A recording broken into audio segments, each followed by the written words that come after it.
जय हिंद दोस्तों, स्वागत है आप सभी का हमारे चैनल में। कक्षा 10वीं का सामाजिक विज्ञान का मॉडल पेपर 2021 देखने वाले हैं और थोड़ा बहुत डिस्कस भी करेंगे।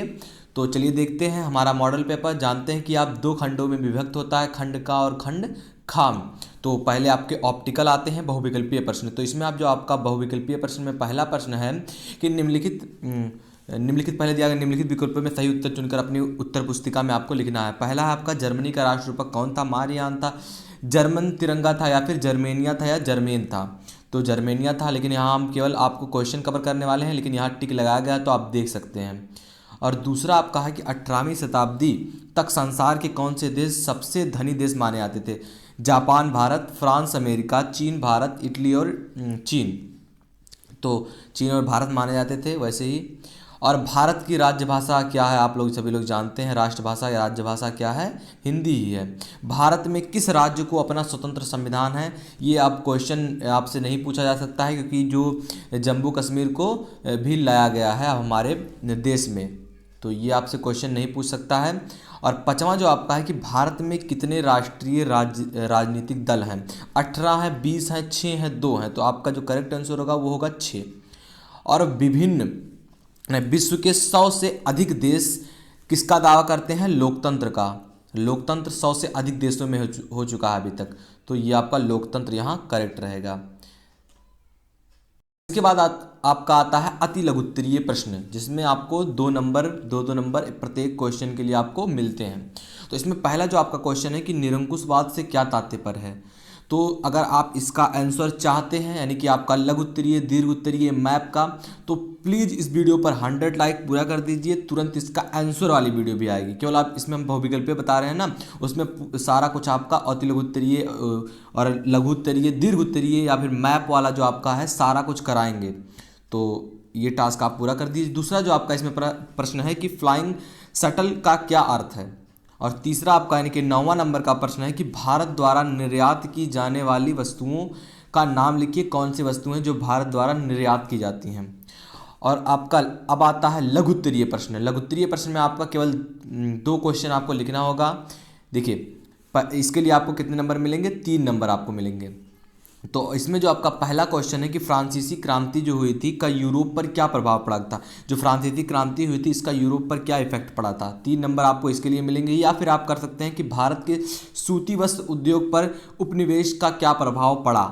ये आप लिख सकते हैं, या फिर ऊपर वाला प्रश्न आप लिख सकते हैं। दोनों में से एक ही आपको लिखना है। 11वां आपका है कि भारत ने संघीय ढांचे की सफलता के लिए किस भाषा नीति का प्रयोग किया? या फिर आप लिख सकते हैं किसी भी राजनीतिक दल के क्या गुण होते हैं? गुण क्या होते हैं किसी भी राजनीतिक पार्टी के?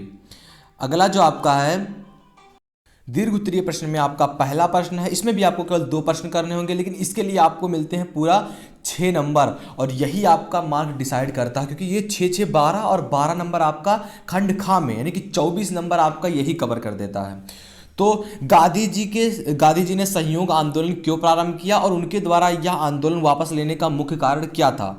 तो दंगा हो गया था, आप जानते हैं, लेकिन इसका आंसर आपको तभी बताया जाएगा जब इस वीडियो पर 100 लाइक पूरा होगा।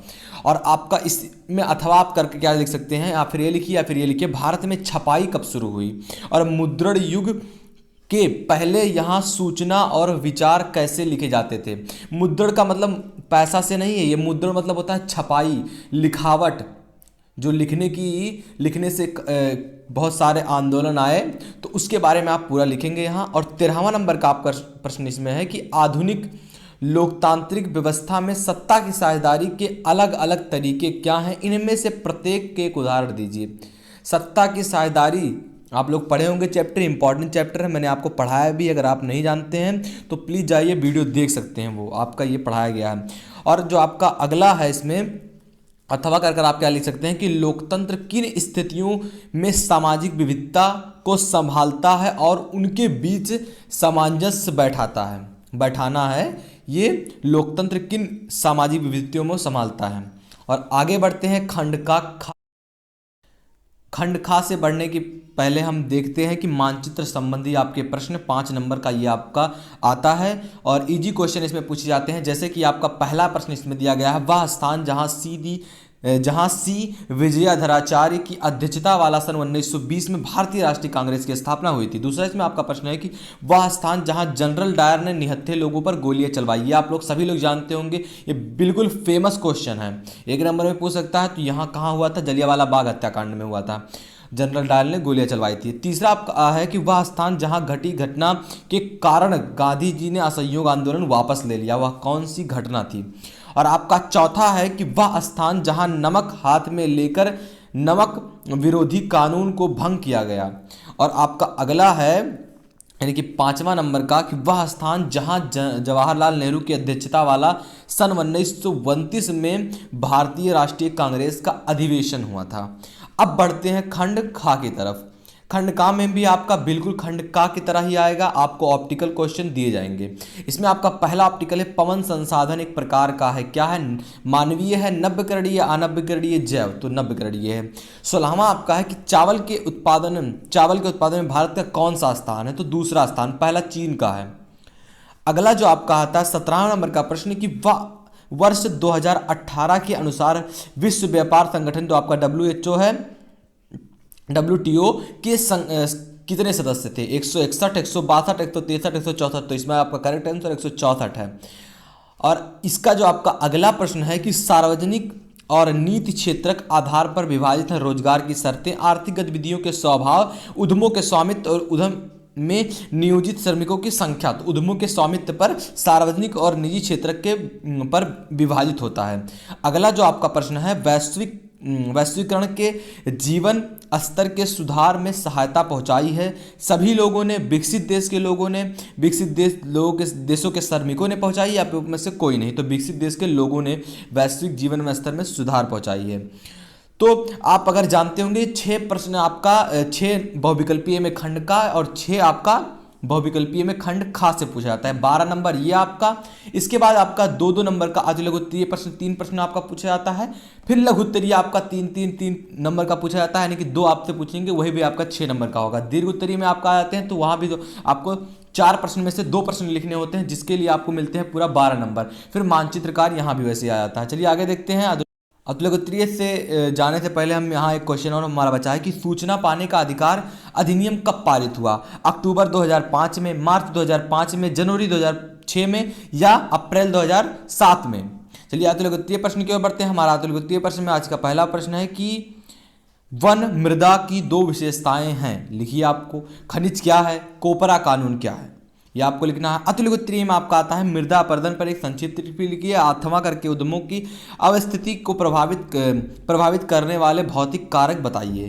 25वां नंबर का आपका प्रश्न है कि भारतीय रिजर्व बैंक अन्य बैंकों की गतिविधियों पर किस तरह नजर रखता है और यह क्यों जरूरी है?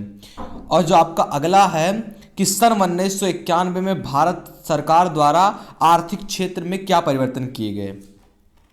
अगला आपका है दीर्घ उत्तरीय प्रश्न। दीर्घ उत्तरीय प्रश्न यानी कि 26वां नंबर का आपका प्रश्न इसमें है भारत में विभिन्न समुदाय ने किस प्रकार वन और वन्य जीवन संरक्षण और रक्षण में योगदान दिया? अथवा करके आपका है कि परिवहन तथा संचार के साधन किस देश की जीवन रेखा तथा अर्थव्यवस्था क्यों कहे जाते हैं?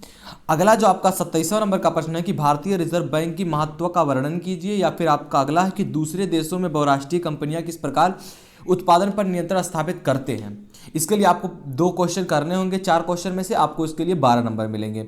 और आपका लास्ट वन है कि मानचित्र संबंधी आपके प्रश्न पूछे जाते हैं। निर्देश में आपको दिया गया है कि भारत का आपको एक मानचित्र मिलेगा और उसमें से आपको केवल भरना होगा कि कहाँ कौन सी चीज़ें रहेंगी। जैसे इसमें आपका पहला है 28वें नंबर का, इसके लिए आपको एक क्वेश्चन के लिए 1 नंबर मिलेंगे। नागार्जुन सागर बांध को किस चिन्ह द्वारा प्रदर्शित करना है? ये आपको इस चिन्ह द्वारा। अगर आप चाहते हैं कि आपका मानचित्र कार्य भी कराया जाए, किस तरीके से आपका मानचित्र में भरा जाता है, तो वो इसके लिए स्पेशल वीडियो बनने वाली है।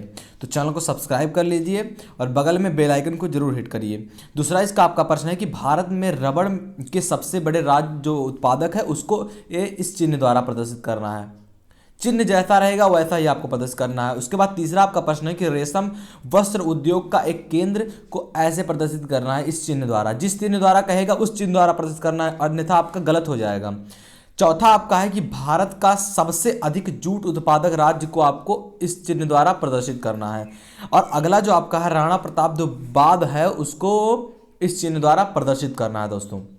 तो ये था आपका मॉडल पेपर। अगर आप चाहते हैं कि और भी सब्जेक्ट के मॉडल पेपर बने तो कमेंट कीजिए।